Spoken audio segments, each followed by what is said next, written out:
Welcome back to the Wandering Pilgrims podcast. I'm Courtney. And I'm Josh. And today we are going to talk about the idolatry of entertainment. So stay tuned.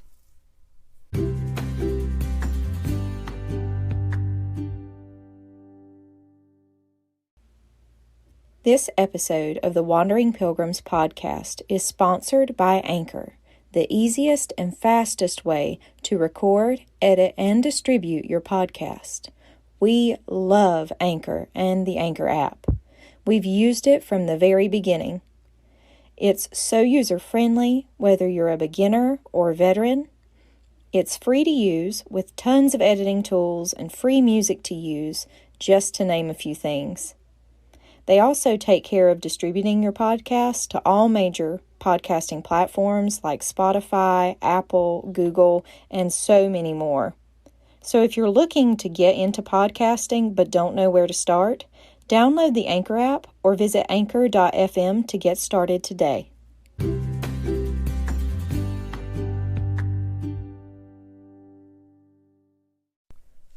So I'm pretty sure that we mentioned in our the Chip and Joanna Gaines episode that we were going to do an Idolatry of Entertainment episode. Yeah. To kind of talk about how that looks today in our society. So just kind of like a quick overview of probably what we'll cover in this episode is, movies, shows, celebrities. You've got social media, entertainment on your phone. You've got gaming. You've got music. I mean, it's such a wide. There is just so much involved in entertainment. So hopefully we can just touch on the different ones a little bit, because we've struggled with this in the past, and they're not always the easiest to identify. It's just how society is and how life is now. So it's commonplace and not the easiest thing to see. So I guess with that being said, I think probably the best place to dive in is one that we've struggled with in the past, movies and shows. Yeah. Probably the most common entertainment, or at least the thing people think of with entertainment is movies and shows. I used to obsess over shows. Yeah, me too. And research them and all kinds of stuff all the time. So how much time was I wasting doing that? I mean, it was just entertainment. So I'm wasting time watching it. And now I'm wasting time researching about when it's going to come out and who's going to be in it and all of the drama going on behind the scenes and the plot for the next episode. And that's a lot of time just gone. Yeah, we used to have a weekly schedule that we would basically almost plan our day around. Yeah. I mean, we really would. Like, we had it written out what shows were coming on, what days, when certain movies were coming out. And it sounds really silly now. Yeah. How much revolved around TV. I mean, we still watch TV. We watch a lot less. A lot less. Because we know a lot more and we have a lot of convictions about what's actually on the TV now. Yeah. We didn't have those as bad. But that also brings up another thing. What are you exposed to as well? Not just idolizing the entertainment itself of the movie or the show, but what's in those that you're being exposed to. It's kind of searing your conscience to certain things going on. Oh yeah, well, I mean, even in shows we used to watch, that we like, cartoons is one where we see things in cartoons that we watched as kids. Yeah. That we didn't pick up on then. But now, when we've watched, we thought it would, we'd see some of the retro stuff come on, And we thought, well, maybe that'd be cool to watch with our daughter. And we turn it on and we start watching it and we're like, oh, wow, this is really bad. Mm-hmm. Nobody noticed this when we were kids, but now we see how that's influenced us. And then, automatically it goes off. Yeah. And we don't watch those anymore. And we don't watch them in our home. Mm-hmm. And she doesn't watch them. So it's interesting to see how movies and shows as an entertainment being idolized. Yeah. What else it does to you. Oh, yeah. So that also kind of leads us to the idolizing of celebrities, which, we talked about Chip and Joanna Gaines. Some people idolize them as celebrities. And celebrity Christians, it's a big thing. Yeah, they get idolized a lot, and that's something that we really need to guard against. Because, especially if we don't really know anything other than that they label themselves as a Christian. Yeah. We need to be very careful of that. That doesn't mean we can't pray for them, and especially if anybody comes to faith, that's wonderful. But I mean, when you're idolizing things under the entertainment umbrella, one of those inevitably becomes celebrities. Yeah. I was never huge into celebrity idolization per se, like our version, but I was bad about the royals, the royal family, which isn't exactly what we think of as celebrities, but I mean, basically. Yeah. Yeah. But I mean, it wasn't necessarily that, at least since I've known you, it hasn't been necessarily the people who are alive and being obsessed with them. No. It was a history of... I did like following all the wedding stuff and stuff like that. I would take interest in that as well. Part of it was probably because of the historical implications. I'm watching history unfold at that point. And then, of course, you have all the drama and girl stuff that goes on with weddings and whatnot. So, that definitely did play a factor.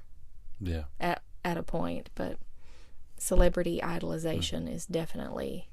Yeah, well, I'll bring up a point is, like, there's a lot of people that I've read their books or I've listened to podcasts and stuff like that, and they're good folks. I don't know where they land as far as being Christian or non-Christian, but like folks that so good by worldly standard.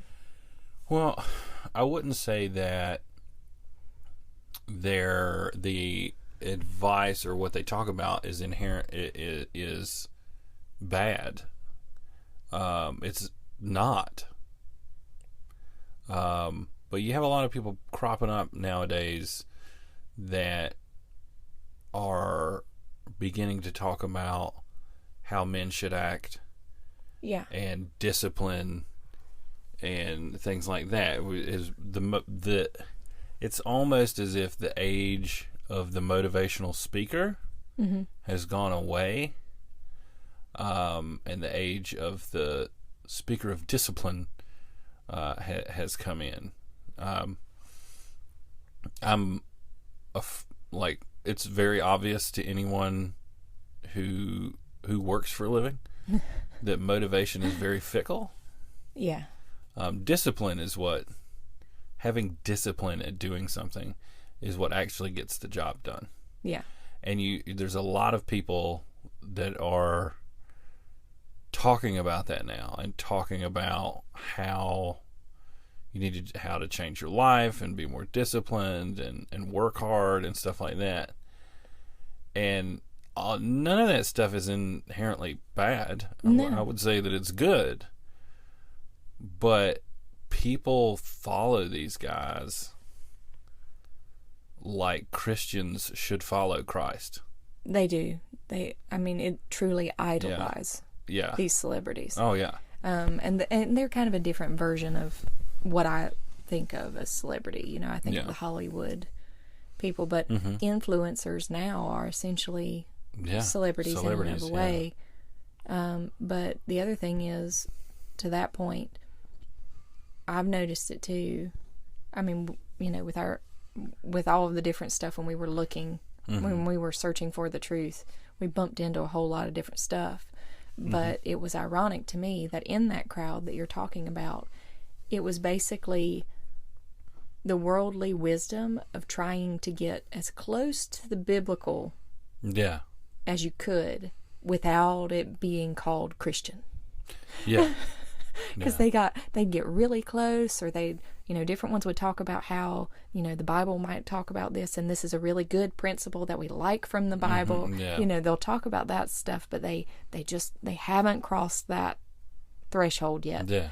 But for me, it gives, I pray for those people because that hopefully their eyes will be opened, because they seem to be looking for truth more so than just, kind of trying to be motivated. Yeah. To have their best life now. And some of those folks we've watched struggle. Yes. In certain interviews. I'm praying for some of these people that hopefully the Lord is truly working on them. Yeah. But I mean, that with influencers and stuff, that kind of brings us to another kind of segues to another thing of entertainment. Social media, phones, things like that. And I mean, that one's tough. I'm not saying that we shouldn't work to not, because people don't think of idolizing your phone. It's an inanimate object. We don't think of worshiping an inanimate object like most people used to. Yeah. But it consumes so much of our time. Yeah. And a lot of times we don't even notice it. Yeah. Social media, it's kind of a double-edged sword. It can be good, it can be bad. It can help a business grow. It can help ministries. Yeah. It can help you keep in touch with family and friends and share with them, and that's wonderful. But it can also keep you locked into everything that it wants you to be locked into. Yeah. To waste your time on the endless comment wars. Yeah. Oh, yeah. Or that and the fact that when you're on social media and and I'm not just talking about things like Facebook or Twitter or Instagram or things like that. But like when you're on, I think probably Instagram more than anything else. You follow this person or you follow that person. You're seeing a curated version of that person's life. If it's a person's account. Right. If it's a personal account. So, like people who, it's not just influencers, it's anybody. If they want to show everyone this something that they think is cool, right, or a nice photo or something like that, that's what they put on there. They're not, you cannot get a full picture of someone's life. You can't know someone like you can on social media, like you can in person, because you're only getting the good. Yeah, that's it. That's all you're getting. And you see, like, I think part of the problem with young people is the fact that that's all they see of everyone. Yeah, and their life isn't like that. It contributes to a lot of problems. Yeah. And they're like, well, why can't I have the life where I'm constantly mountain biking or where I'm going on trips or where I'm eating at cool restaurants? Well, because they don't have that life. No. That's just what they show you. I think it contributes to a lot of issues that younger folks are having. And there are a lot of the next generation that are really, as Christians, we use the term lost for people who don't know the Lord, but I would say that there are a lot of people that are that in the next generation, but there are a lot of people who are just kind of wandering around and they don't even know where to start. Yeah. So, and things like the perfect life Instagrams can just exacerbate things. Yeah. For that. Mm-hmm. So we also had gaming on here. Yeah. As a idle mm-hmm. Time consumer. It's a huge time consumer. Oh yeah. Like I used to have a real bad problem with video games. Yeah. And well, I'm that type of person. I find it it's even like with a book, right? Mm-hmm. So if you write a good book, the person who is reading it, right, can, for lack of a better term, see everything that you're describing. Yeah. Right? If you make a good movie, the story pulls you in and it keeps you there. Yeah. In this, what is it called? Suspended disbelief. You're in the story. Well, with video games, you're literally part of the story. Yeah. You're pretending to be a character who is part of the story. So it's not like reading a book. You're interacting with the characters. And if the story is written well enough, it can be consuming. Yeah. Like and it's not necessarily that you're addicted to video games. At least it wasn't in my mind. To me, it was, I want to finish the story. It can also be an escapism. Oh, well, I was getting there. Oh. For a lot of folks, it's like, I just want to finish the story. I want to see how this book ends. Yeah. The problem is that while it might take you a week or two to finish a good book, right? If you're not like a hardcore reader, a video game takes just as long. Mm-hmm. If it's a long video game. At least. I mean, you're at least hours a day into this thing. And some of them they're not designed to where you can just stop them. Like, you have to get to a stopping point. Right? So you get to a stopping point, and then you're like, oh, like 10 more minutes. Mm-hmm. Yeah, and it just compounds and compounds. It becomes a problem. Yeah, but see, that's with any of these things as well. Social media, 10 more minutes, and just one more show, or our lives are filled with different avenues of escapism and distraction. If we're pulling back the curtain, and I don't necessarily think there's anything wrong with blowing off steam. No, if you've had a rough day at work and you want to come home, you want to read a book. Yeah. You want to watch a show. Mm-hmm. If you want to sit down and play a video game for 20-30 minutes, have at it. Yeah. I don't think there's anything wrong with that. I do think that people need to be a little bit more discerning on the content that they're consuming, for sure. Yes, definitely about content. But not only that, the other thing that I was going to mention about entertainment is that although none of these are in and of themselves bad at face value, mm-hmm. in moderation. Yeah. The basics of an idol, right? Mm-hmm. Because I'm sure most people are like, well, this isn't, I'm not worshiping it. But is it, are you, how often can you binge watch an entire series on a weekend? Yeah. But say you have no time to read God's Word. Mm-hmm. Then it's usurping. Yeah. And distracting, and it's more. I mean, mm-hmm. if we label it, it becomes more important to binge watch the show, or to play the game, or whatever, than it is to spend time with God's Word, spend time in ministry, spend time out, maybe trying to share the gospel, any of these different things and plenty more at the same time. Yeah, I mean, also keep in mind that these things are specifically designed. Maybe not. I mean, books are, but not to the degree that video games, social media, television.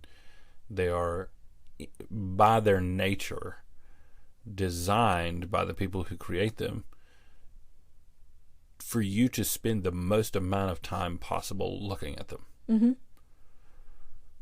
Yeah. They just are. Mm-hmm.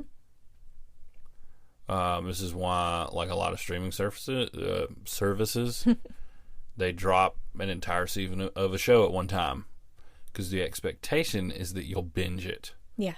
And spend hours and hours and hours and hours and hours watching this show rather than 30 minutes or an hour here or there. So, yeah, I mean, you're right. They do make it to where they want you spending as much time with their product as possible. Yeah. And behind the curtain, yeah, other forces want you as distracted as possible. So I believe the only other one we wanted to touch on as far as entertainment goes was music, because most people think of that as passive. Yeah. Just listen to it when you're in your car or while you're cooking or whatever. But music is particularly interesting in the Christian community. Yes. To where it's, I don't know, there's a large portion of it that we call worship-tainment. And that there is absolutely an idolizing of these groups or these artists. I mean, it happens with certain pastors as well, don't get me wrong, but to the point of defending people because of liking the music. Oh, yeah. Even though where it comes from is indefensible. Yeah. Yeah. It's not possible to defend these places. Bethel, Elevation, Hillsong. You have stuff coming out of Passion now. And all these other ones, different ones popping up. And it's so hard to keep up. Yeah, because they flip-flop back and forth, and they work with each other, and this person does a song with this person. Or, you don't know them by name because they've worked with a group. So they move around so much. It's hard, like Sean Foyt from Bethel and Jesus Culture, who's been doing these revivals. Yeah. And he's very, very concerning. Yeah. And absolutely should not be followed. Just like Bethel, where he came from, shouldn't be followed. Yeah. But it's so hard for people just to keep up with. And it's designed that way. Oh, yeah. It's on purpose. But, I mean, of course you have your secular artists in music that you could make the same argument as with shows. Yeah. What do the songs contain? There are certain artists that how they are in the world, probably not the best thing to be listening to as you try to share the gospel. You know, it's just kind of not the best message. Yeah. And can tarnish your witness too. So if I know a rule for us has been that we're always hesitant to defend. If somebody brings something to us, we're always hesitant to defend, whether it's a person or a thing or a group, because it needs to be reviewed, it needs to be researched, and if you're telling me that a man or a woman or a group or a church or an organization or whatever is doing something that's against God's word, I don't really care who it is. I'm not rushing to defend them without researching it first. It warrants, I think any accusation like that warrants investigation, of course. The big thing with music is the fact that, so here's secular music in a nutshell. Substance abuse. Yeah. Girls. Yep. Expensive things like cars or trucks. Yeah. And eros. Yeah. Like lust. Yes. Like most of the love songs that are love Modern songs aren't. What they're talking about is lust. Yeah. Especially in more modern, Yeah. more recent stuff. And it's not even masked. Yeah. At all. It's just some Cupid version of love. It's a Greek myth of what love You've been listening to Bodhi. Yeah. Yeah. And not what God says love is. Very true. Or feelings. Yes. Yeah. And the funny thing is that the feelings thing, that's where you start seeing it blend over into the worshiptainment. Yeah. And yeah.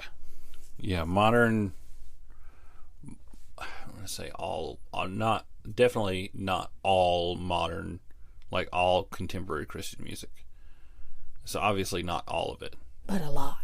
But yeah, like a lot. A lot. Is about how you feel. Yeah. And it's about you and your feelings. Yeah. Yeah. And very shallow in teaching, very shallow in theology. Yeah. If there's any theology at all. Yeah. In the lyrics. And the musics and the music and the sets and the things like that, they sound and are set up like the world. Yeah. And I mean, don't get me wrong, a godly musician can play the guitar just as well as a secular one can. I'm not saying you have to you can only play hymns with a lute.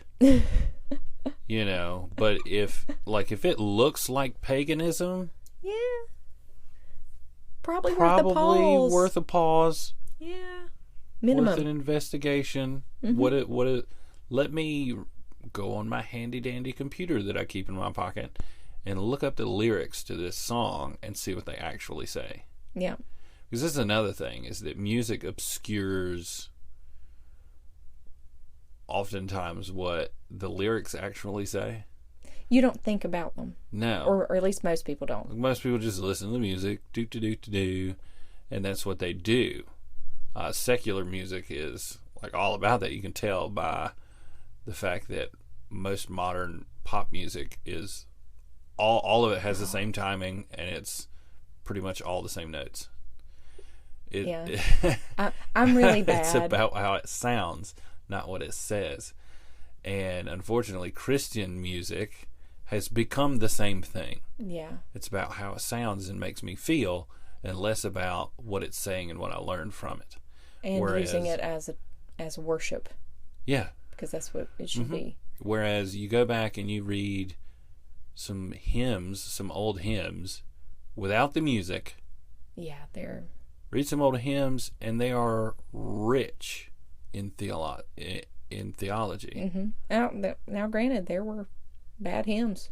Well, oh yeah. But the other thing is that most of those have gone by the wayside because you've had years and years of people who had more sound doctrine and theology reviewing these things and going, we're not going to sing that. Yeah.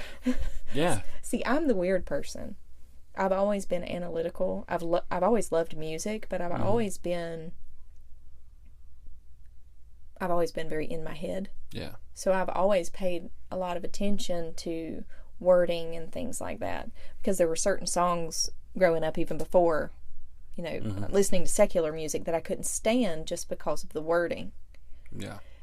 So then put me into this situation, and I stand there, and I'm the kind of person that I don't sing if I don't know it. I listen to it because that's how I have to learn it. And I'm hearing the words, and I'm like, did they just say? Yeah. And I'm like, wait yeah, they did just say, because they repeated a couple more times, so yeah, they did just say. Yeah. But and just FYI for anybody who's interested, we have a helpful resource that we've put together for researching, both teachers and things, as well as music, because that's one of the harder ones to research. We put that together. It's on our website. I will try to put a link to that in the description. If not, you can find it there. Yeah. We've also done a podcast on it as well, and you can find it here and on YouTube, our researching stuff, because we want to help y'all with that, because it's not easy at all. No. But we did want to do this on entertainment because it's everywhere, and we don't notice it. We don't notice it consuming our time, and that it truly can become an idol without us really noticing. Yeah. And again, none of this stuff is bad in moderation. Yeah, I don't think so. I don't think that consuming a little bit of entertainment during the day is inherently bad.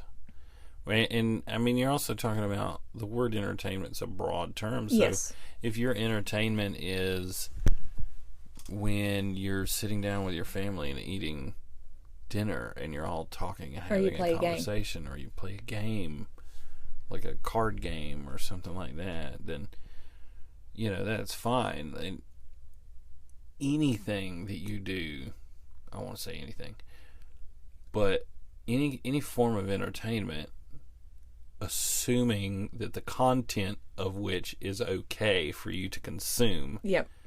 That's a whole nother discussion. Yeah, I think it's fine. It's when it becomes a problem in your life that distracts you from doing other things you should probably be doing. When it becomes the priority. Yeah. If you're listening to 8 hours worth of podcasts per day, that's a problem. Don't listen to us, please. Not that long. Don't. Don't binge our stuff. Go watch, or go watch Sproul. Yeah. Go watch MacArthur. Go watch some Vody. Or definitely Peters. some portion of Paul your day Washer. should be spent reading and read the Word, or listening to the Bible. Yep. Go read the Word, and then get a good commentary or study Bible. I think that's what I think that's what you should do in the morning. I think one of the first, if you're going to consume anything, the first thing, any sort of content whatsoever, the first thing that you need to consume in the morning is God's Word. And prayer. First thing in the morning. It makes such a difference starting your day off with God, spending time with God. Yeah. We've tried to make that a point for our family at this point, and it really has been wonderful to do that. But yes, please don't ever listen to us for 8 hours. Please don't even don't even listen to us for an hour. Like I still can't understand. Like, hearing myself talk's bad enough. Turn it off. Go be with your family. Yes, please. Go spend time in the Word as a family. Listen to some Paul Washer. He'll make you feel bad about listening to us and watching anything else. If you need convicting, just listen to Paul Washer. But I think that's probably a wrap for this episode about the idolatry of entertainment. Yeah. Thank you for joining us for another episode of the Wandering Pilgrims podcast. If you liked it, please like, share, and subscribe. You can also find our fun, educational, and family travel videos on our YouTube channel at the link in the description. And don't forget about our new email newsletter. You can sign up for that at the bottom of our website, thewanderingpilgrims.com, so you never miss a post, a video, or an episode. And lastly, if you'd like to connect with us, we are on all social media platforms now, both old and new, as well as Patreon. Thanks again for tuning in, and keep wandering through good books, God's Word, and God's world, pilgrims.